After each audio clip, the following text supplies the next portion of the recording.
Assalamualaikum warahmatullahi wabarakatuh. Perkenalkan, kami dari kelompok 11 yang beranggotakan saya sendiri Jamilah NIM 2061201028 dan Mbak Mila Feriana NIM 2061201034 yang akan mempresentasikan tentang pengambilan keputusan dalam ketidakpastian.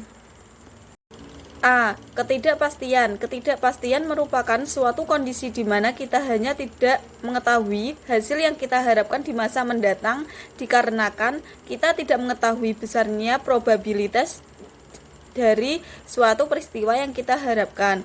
Adanya ketidakpastian akan menyebabkan kita untuk menghadapi risiko di masa depan. Risiko merupakan seberapa besar kemungkinan timbulnya suatu peristiwa yang sifatnya acak setelah kita mengetahui probabilitasnya. B. Model-model keputusan. 1. Keputusan-keputusan yang diprogram merupakan keputusan yang dibuat menurut kebiasaan, aturan, atau prosedur. 2. Keputusan-keputusan yang tidak diprogram merupakan keputusan yang dibuat dikarenakan adanya masalah-masalah khusus. Keputusan-keputusan yang tidak diprogram dapat dibedakan lagi menjadi 4 model keputusan, yaitu A. Model keputusan dengan kepastian. Model keputusan ini dibuat berdasarkan data yang dapat ditentukan secara pasti dan hasil yang diharapkan tidak menyimpang dari yang diperkirakan. B. Model keputusan dengan risiko. Model keputusan ini dibuat berdasarkan pada ketidakpastian yang timbul dikarenakan setiap alternatif keputusan memiliki kemungkinan lebih dari satu. Pada model keputusan dengan risiko, probabilitas dari setiap kemungkinan kejadian dapat diketahui. C. Model keputusan dengan ketidakpastian. Model keputusan ini dibuat berdasarkan pada ketidakpastian yang timbul dikarenakan setiap alternatif keputusan memiliki kemungkinan lebih dari satu.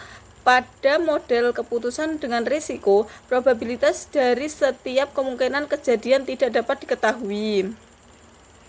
D. Model keputusan dengan konflik. Ketiga model di atas diasumsikan pengambil keputusannya adalah satu. Akan tetapi pada model keputusan dengan konflik, karena pengambil keputusannya lebih dari satu. C. Ketidakpastian, probabilitas, dan nilai harapan. Untuk mengukur ketidakpastian dapat digunakan probabilitas, yaitu ukuran kuantitatif yang mengukur berbagai kemungkinan atau peluang terjadi peristiwa yang tidak pasti. Menurut Arsyad 2011, terdapat dua konsep probabilitas, yaitu 1. Probabilitas objektif.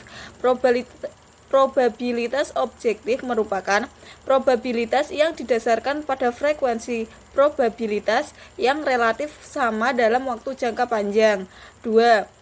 Probabilitas subjektif.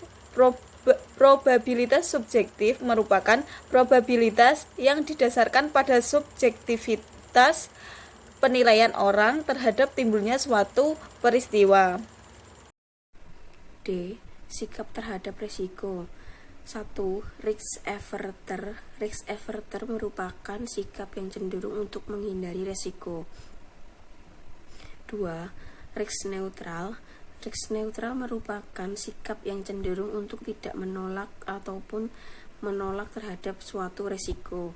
3. Risk taker. Risk taker merupakan sikap yang cenderung untuk menyukai risiko. E. Langkah-langkah pengambilan keputusan. 1. Perumusan masalah. 2. Penentuan tujuan. 3. Pencarian alternatif. 4. Peramalan dampak. 5. Penentuan pilihan. 6. Analisis sensitivitas. 1. Pembatasan masalah. Langkah ini diarahkan untuk menentukan pembatasan permasalahan dan keputusan akan kita ambil. 2. Penentuan tujuan. Langkah ini diarahkan untuk menentukan tujuan dari pengambilan keputusan yang tidak diambil. 3. Pencarian alternatif. Langkah ini diarahkan untuk menentukan beberapa alternatif keputusan yang akan diambil. 4. Peramalan dampak. Langkah ini diarahkan untuk mengidentifikasikan dampak yang ditimbul sebagai akibat pengambilan keputusan yang telah diambil. 5. Penentuan ini langkah diarahkan untuk menentukan pilihan keputusan yang diinginkan.